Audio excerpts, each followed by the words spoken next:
Hey everyone, welcome to this video. In the next few minutes, we're going to talk about the 5 laws for happiness.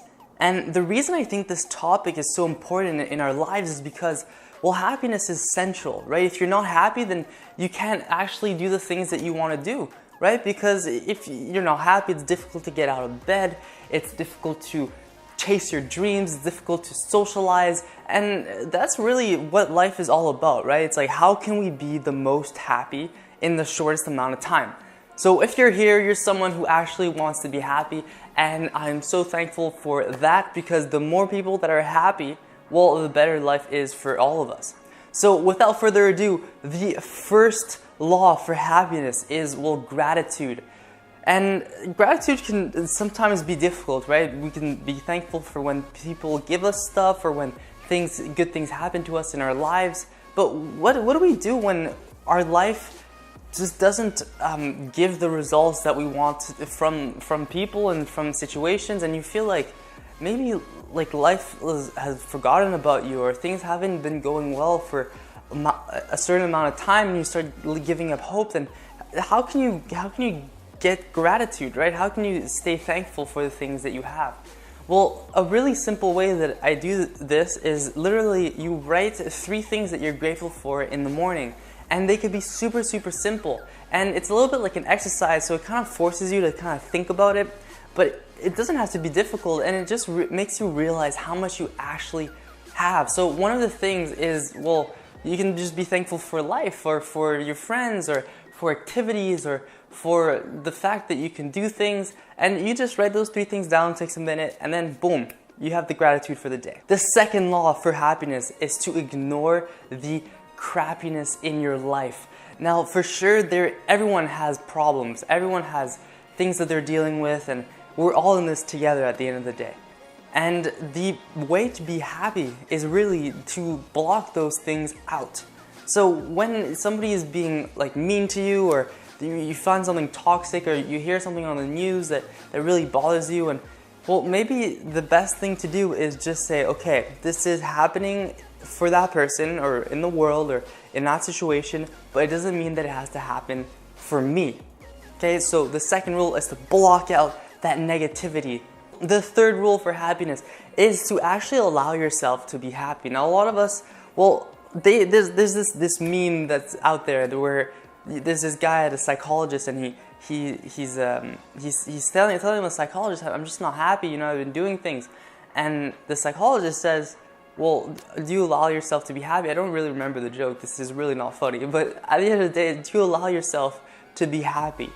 And a lot of it has to do with that. So if you're actually going through life and you're realizing that there's something that's kind of blocking from you either see yourself as depressed or are anxious, and it's really weighing on you, well, sometimes you just tell yourself, you know what, today I'm going to allow myself to be happy. And sometimes that just lifts a weight off your shoulders. The fourth rule for happiness is to actually believe that it can be done, that you can actually become more happy.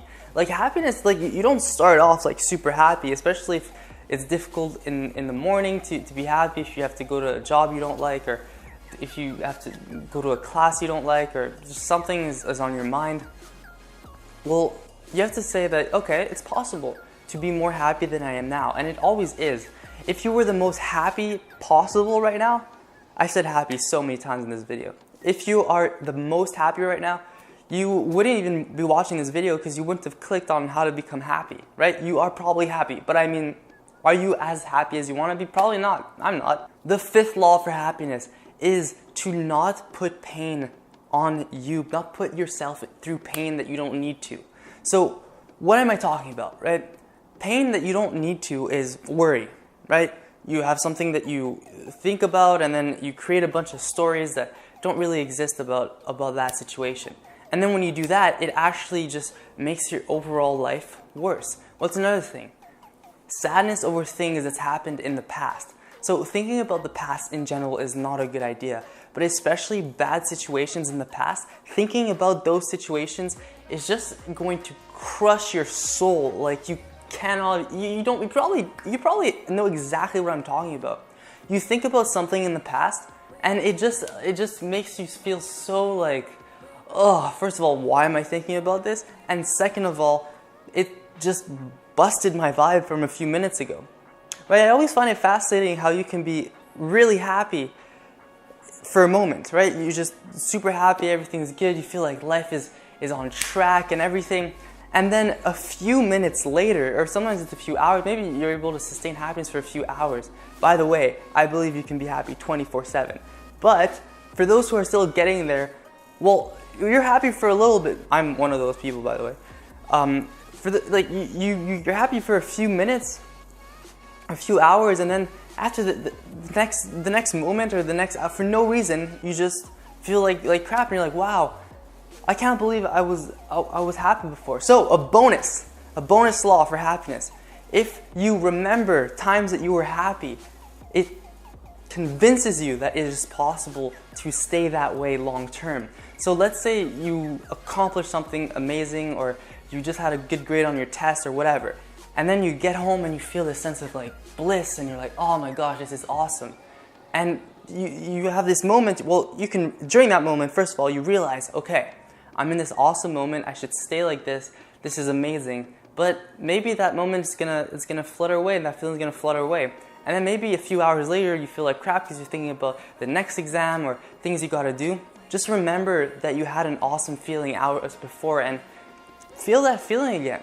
Okay, try to remember it and actually embody it. Go like, oh man, it was amazing a few hours ago, and now it's amazing as well. And you know, even if it's less amazing, I still know that after I get through the next thing, I'll be able to feel that way again. So it's always good to have hope, have good memories, don't get caught up in crap, and all the other laws that I mentioned. That's really it for this video. Thank you so much for watching. If I was able to resonate with you, or if I was able to give you some strategy that you're going to actually be using to be more happy, then why not share with a friend? You know, everyone's going through crap, and some people just, you know, sometimes people just need that little boost. I know I do in my life. So if you enjoyed this video, share with a friend, but more importantly, like and subscribe, and I will see you in the next video. Peace.